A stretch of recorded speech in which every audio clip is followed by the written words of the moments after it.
Hello, all, and welcome back to Larry's Anything Goes. I hope you guys are having a great week. It's Monday, a new week, a new bunch of great possibilities out there, and new great ways for us to handle business. As you can see, I'm ending my day off great with my dog Isis licking me to death. But today I'm going to talk to you guys about the next economic crash because we all have, for the most part, suffered through an economic crash within the United States within the last 10 to 20, 30 years. And I'm going to go over a series of the economic crashes that have occurred, one, and then two, I'm going to really talk about, are you ready for the economic crash? So the one that always boggles my mind is the one that I went through as an adult, the first one that I went to as an adult in the 2007, 2008 time frame. You know, it's when the United States housing market just went a lot of jobs, the stock market went, jobs were disappearing like that. People's foreclosures were just, it was just insane. It was a crazy time within the United States of America and throughout the world because it was a global economic crash, and going through it, it was pretty insane. And a lot of people's 401k pension plans went, for the most part, either went down significantly or they just went to zero. It was a very scary time and people didn't realize what was going to happen. But I'll get into that a little bit more later. One of the biggest crashes, one of the biggest economic crashes that occurred was 9/11, the crazy, insane, and traumatic attacks of September 11th towards at the Pentagon and at Wall Street, the World Trade Center towers, and the crazy thing is Wall Street didn't open that day on 9/11, obviously because of what occurred, and it remained closed until September 17th. And it, in a sense, dropped the Dow down to 617.70 points. And, there was no real warning to the general public at that time. And then, in a sense, it kind of threw those events through the United States and parts of the world into a recession back in 2001, and it extended it until 2003. And it really wasn't because of the attacks; it was just due to the uncertainty at the time that was in the air, and obviously whether America was going to go to war or not. And then, obviously, the war on terror, to take out the terrorists and all that good stuff occurred. And of course, a lot of that added a significant amount of money to the national debt, But, it's always, every country's got their debt, so I'm not even going to get into all that. I'm talking about economic crashes here. Two, and this is one that's not even talked about a lot, I don't even think at all anymore, it was the dot-com bubble. And maybe it's because it just wasn't as treacherous, obviously, as the 2007 and the 9/11 incidents. But the dot-com bubble was a historic economic bubble that a period of excessive speculation occurred roughly from 1997 to 2001 period. And there was extreme growth, obviously, because, this is the time when all these big internet companies were really just starting to pop up, so there was growth and usage and adaptation of the internet. And what was it? NASDAQ's composite stock market index, which included many internet-based companies, peaked in value on around the March 10th, 2000 time frame before crashing. And when the bubble it burst. Some companies, such as, Pets, I want to make sure I get this right. Pets.com, failed and completely shut down. Others, such as obviously Cisco and Amazon, eBay, their stock declined dramatically, but obviously they're still in business to this day, so they were able to bounce back. But, with that decline, obviously at the time they had to lay off a lot of IT professionals, so it was a scary time. And then, of course, you had 1989. I was still, in a sense, a baby at the time. It was a savings and loans crisis, where unethical bankers created this crisis, and they raised the capital by using federally insured deposits for risky real estate investments, and of course, there were members of Congress that accepted contributions from these specific individuals, and in a sense, it just and in return, obviously, they decimated bank regulations, so it couldn't be investigated. But that brought a lot of issues, obviously, to the United States, in regards to that. And a lot of banking institutions ended up closing, and it actually created a big recession in the state of Texas. And then they had to bail them out, and of course, that added about 100 to 26 billion to the national debt. The good old boom and bust. So as you can see, where I'm going with this, recessions come and go, no matter who the president is. That's why I would say, please don't believe the hype. Don't get caught up in the media. Recessions come and go. Trust me on that one. And then, of course, before my time, the OPEC oil crisis embargo, which started a big crisis, and the government's reaction turned it into a full-fledged crisis, double-digit inflation, and a recession all at the same time. I've been told and seen the videos and read the books where it was you could only get gas on a certain day, and when you did, the lines were just like the length of malls. 2 to 3 malls and whatnot, so it was just insane with the gas crisis during that time period. Then you had the recession in 1981, where high interest rates curbed inflation, which created one of the worst recessions since the Great Depression. And the president at the time, President Ronald Reagan, he did the good old thing of cutting taxes and increase spending to end it, and that's a good thing. But of course, it contributed to the national debt. During the time he was in office. So. And a lot of these same policies are always implemented, but the national debt's going to continuously grow because of these kind of policies. It's not a Democrat or Republican thing. It's just being realistic, and everybody seems to be fine with this. That's why I said I'm not getting into the politics of it. I'm talking about the economics of it all. There's enough political nonsense going on nowadays where we could just stick to what I'm talking about right now.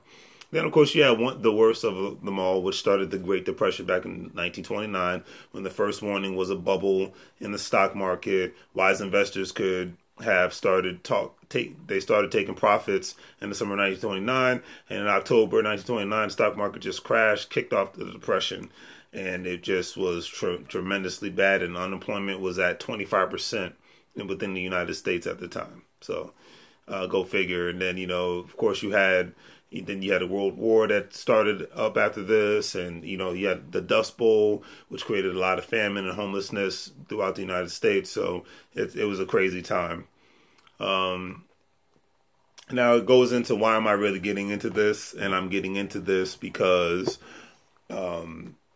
we don't know when the next crash is going to come, but all we do know is that it is going to come. And you can listen to all the financial specialists that you want, and they'll tell you that. They don't know when it's going to come, but they know it is going to come. And the reason why I bring this up, I say this for one reason and one reason only. Are you ready? It's kind of like the old saying when, are you ready if the issue happens if you lose your job? Are you ready if the situation happens if your business declines by 20 to 30%? Or you have to file bankruptcy because you're lacking clients, or your suppliers are raising the prices on the products that they're selling to you. It just depends on whatever situation you might be looking at. But you have to ask yourself, are you ready? Because if you're not ready, then you need to get yourself ready, because things can happen. Like I said, it doesn't matter. Economic crashes are inevitable. And, and if you don't have enough money saved up, and you don't have enough assets within your portfolio, and you don't at least have a side hustle like most people have nowadays, then you got to really act it, and you don't own a business, then, you're really heading for trouble, because gone are the days when you just work one job for 30 to 40 years and you retire. Those days don't exist anymore. They really have not existed probably since the 1980s, early 90s. And it's not a political party's fault or a president's fault. It's just the way that the economy has turned. You evolve or you disappear. This is what the economy has evolved into. So it's just what it is. Because I remember during that time period, and I'm going to stick to the 2007 crash, I knew people that were ready to retire during that time, and they couldn't retire. Why couldn't they retire? Because they were doing things in the old-fashioned manner, one, and then two, they had so much debt to the point where they could not even fathom retiring, and a lot of their the 401ks are wiped out, a lot of their stocks are wiped out, and of course they still had an outrageous mortgage. Some of them had to foreclose on their homes because they had the subprime loans. So it was just it was a bad and scary time. It was insane. I was actually, in a sense, glad at that time I did not own a house, because I probably could have ended up in that boat. And I'm not talking trash or, downplaying anybody that was, because it's a terrible thing at the end of the day. So I would not make fun of somebody else's misery, and a lot of those people, 11 years passed, and now they're able to retire. So they, in a sense, they had to start all over again, to get back to where they were, and now they're retiring, and good for them, because when the next crash comes, and if you're considering retiring, you got to ask yourself, are you really ready? Do you have enough assets to hold on to in order for you to retire? You got to ask yourself that question. And then another thing you got to say to yourself, because when you do that, in a sense, you're just playing Russian roulette. So, and I say you're playing Russian roulette because my thing is, here's my theory of retirement.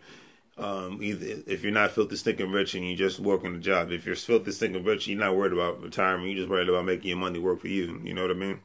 But anyways, if you're just a regular working person, there was a couple that I knew. I knew the gentleman, and I knew his wife. I used to work with this gentleman, and they were ready for the crash because they went through the savings and loans crisis. They were older than me, obviously. Savings and loans crisis. They went through the dot-com bubble. They went through 9/11.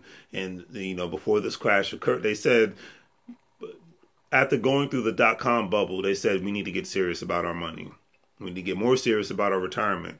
And if we don't get serious about our money and retirement, then we could end up having nothing or starting all over again in our early to mid-60s. We don't want to do that. So what they ended up doing is, once the dot-com bubble occurred, they ended up purchasing a home in the Midwest in Indiana. They rented it out. So they rented it out from the year 2000 to 2000. What was it? Yeah, it was year from 2000 to 2010. So they actually had somebody paying, obviously, compared to the Northern Virginia area, cost of living is 10 times cheaper in Indiana. So they were able to put a huge down payment on the house, which, went against the principal.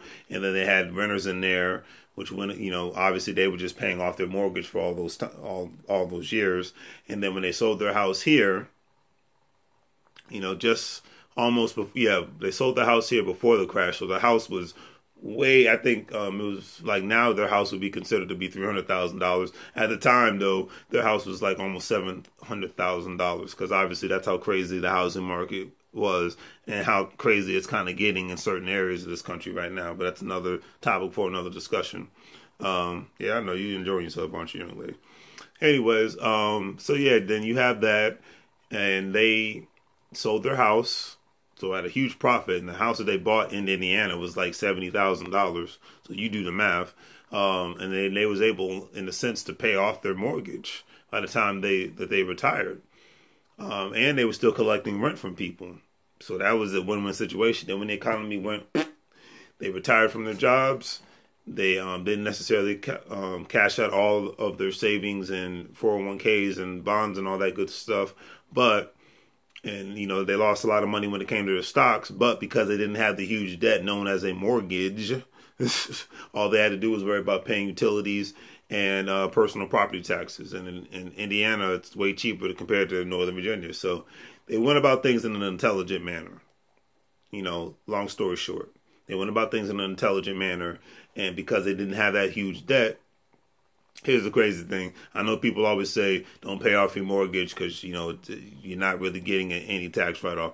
My thing is, if you're in the age bracket where you're trying to retire, you want to do that. It's in your best interest. And if you need a tax write-off that bad, either open up a small business or take out another mortgage on your house once you get to the retirement age, and then see how it makes sure that the mortgage is going to coexist with the amount of money that you're going to be receiving. So it's a personal preference. I'm no financial guru, so don't just take my word for it.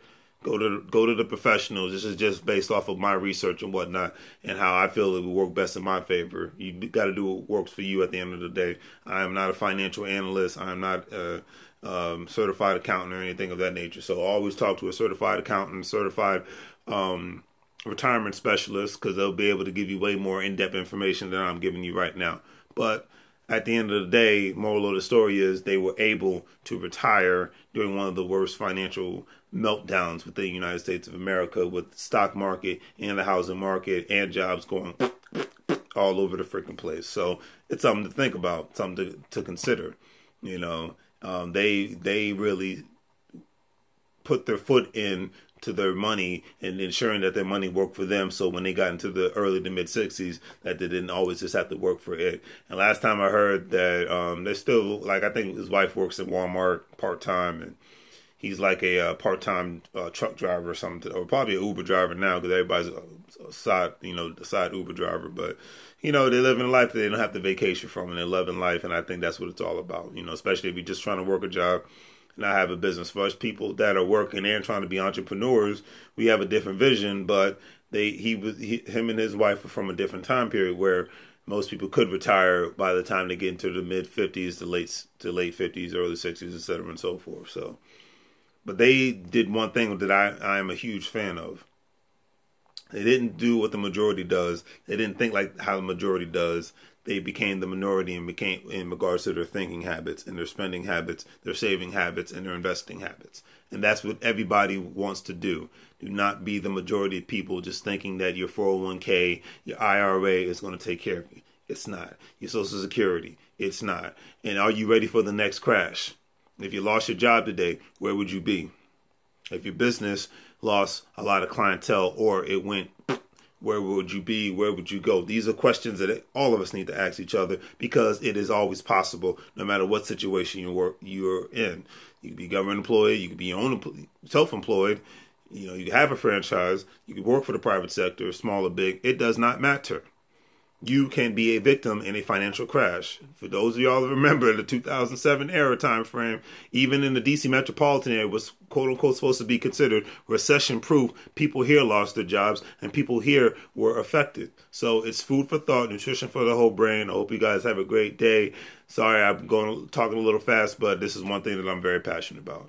And thanks to all who are my new subscribers, and my friends for sharing my pages. I greatly appreciate it. Chris, DeAndre, Dennis, everybody that shared this page, Madeline, my mother, Bro Patterson, etc., and so forth. And please share the page, and let's continue to lead. And Christopher Edwards, thank you very much. Let's continue the conversation. All right, take it easy.